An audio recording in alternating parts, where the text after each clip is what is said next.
we are going to see how to connect Cassandra database with Python. Okay, as like our earlier video, okay, we connected with the Java. Okay, but the procedure and the coding language are different. We'll see it now how it connects. Okay, to Cassandra. As I told earlier, in the earlier videos, we use these commands to connect to Cassandra server. Okay, which is running in the local IP 127.0.0.1. Okay, and the same we use this one to run the SQL SH. Okay, in SQL SH we can see here the after running the SQL SH we will get the IP address and the port number which we are connecting via the code. Okay, now we go to the Python code. Okay, this is the uh, command, okay, which is used to run the which is used to do this is the import statement which is used to run the Cassandra. Okay, it imports Cassandra. If you go here in the init constructor, database name is mentioned. Okay, here the cluster is defined and after the database is connected. Okay, from self.car we will be getting the connections, okay, and utilizing to it. First we will see the select command. Okay, if you see the select command, okay, the query is executed over here. Okay,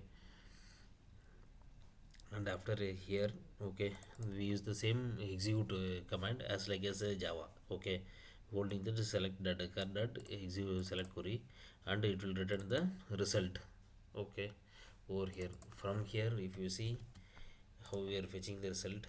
Okay, we are returning it as a EMDB. Okay, from here book results, from there here also as like that row we are fetching the results.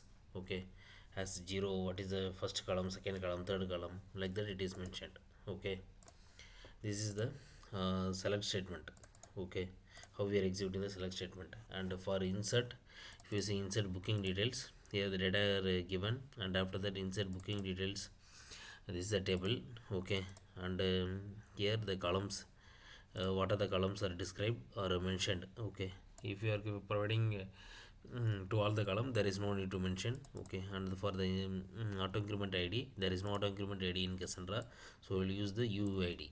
Okay, and for date, current date, we will be using date of now operations for the recorded date. Okay, and here also the same execute as like Cassandra. Okay, if you go here, it won't return anything, just we are going to insert that one. Okay, this is the insert operation. First we done some select operation, insert operation. After that we go to update operation. Update we see here, update table name, the same data they given and they are passing to the select query. Okay, this is the update operation. Okay, and update details where they are calling, it also won't return anything. Okay, we see it won't return anything. Okay, delete operation. Okay,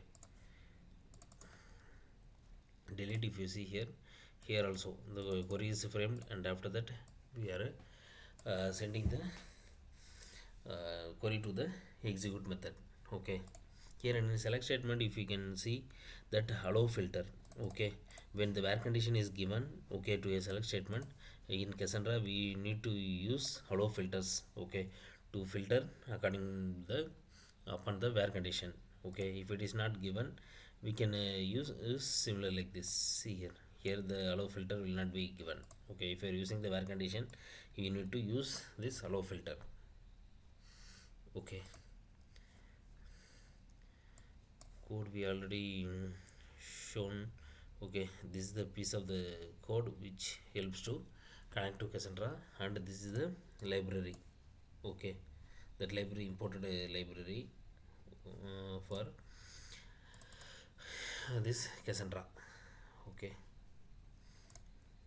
it is very simple than Java. Okay, anyway, thanks for watching this video.